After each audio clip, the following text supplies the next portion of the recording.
नौजवान असांजा एम्प्लॉई जीअं त असां सभु पूरत आहियूं, मज़दूर आहियूं, हर कंहिंजो पेशो पंहिंजो आहे। टीचर जो पेशो पंहिंजो आहे, ऑफिसर जो पेशो पंहिंजो आहे, एम्प्लॉई जो पेशो पंहिंजो आहे, कमु हर कंहिंजो पंहिंजो पंहिंजो आहे, पघार हिकिड़ी आहे।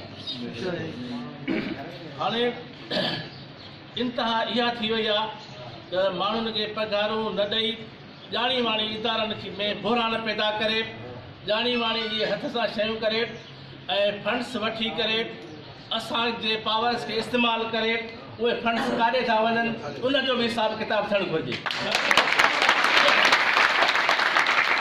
मां सम्झां थो त हिकिड़ी इंसानियत जो क़त्ल पूरी इंसानियत जो क़त्ल आहे।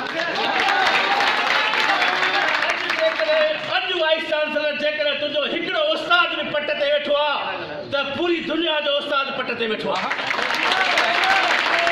अॼु मां तोखे चवां थो त सलीम रज़ा समो साहब एज़ अ वाइस चांसलर तोखे हिन कुर्सीअ ते वेहणु नथो जुगाए।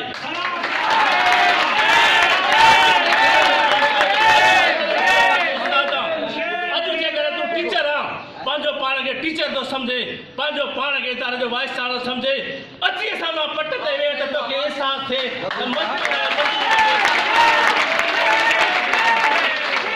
अॼु ही तुंहिंजो इर्तिजाज हिते न आहे, अॼु इहो तुंहिंजी कुर्सीअ जो लाश आहे।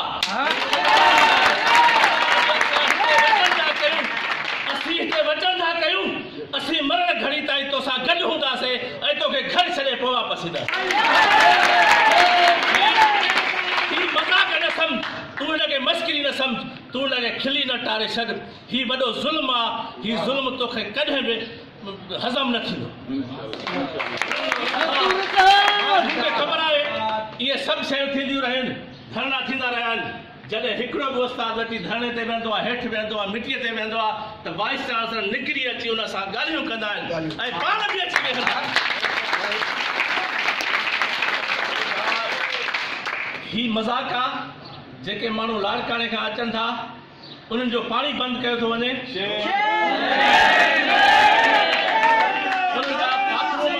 बंदि कया था वञनि। जेकॾहिं तव्हांजा महिमान अचनि था त उहे गेस्ट हाउस में रहनि था, असांजे महिमान कहिड़ो ॾोह कजो रोड ते सुम्हनि। छा ही इदारो सिर्फ़ु पंहिंजी जागीर ई आहे? न, ही इदारो हर माण्हूअ जो आहे। हिन इदारे में मुंहिंजो बि हिसो आहे, त हिकिड़े पटे वारे जो बि हिसो आहे, हिकिड़े टीचर जो बि हिसो आहे, प्रोफेसर जो हिसो आहे। तूं असांजो संभालींदड़ आहे, तूं असांजो मैनेजर आहे, तोखे मैनेज करिणो आहे। ही पघारूं, ही सभु शयूं तव्हांजो ई कमु आहे, असांजो कमु न आहे। असांखे पंहिंजो कमु करणु ॾियो, असांखे पढ़ाइणु ॾियो, असांखे पंहिंजा ऑफिसर्स खे ऑफिसर वारो कमु करणु ॾियो, एम्प्लॉइज़ खे एम्प्लॉइज़ जो कमु ॾियो। पघार वठणु तव्हांजो कमु आहे, पघार ॾियणु तव्हांजो कमु आहे। असांखे तव्हां छो था ज़लील कयो? छा जेके फैसिलिटीज़ खणो था उहे असांखे बि आहिनि?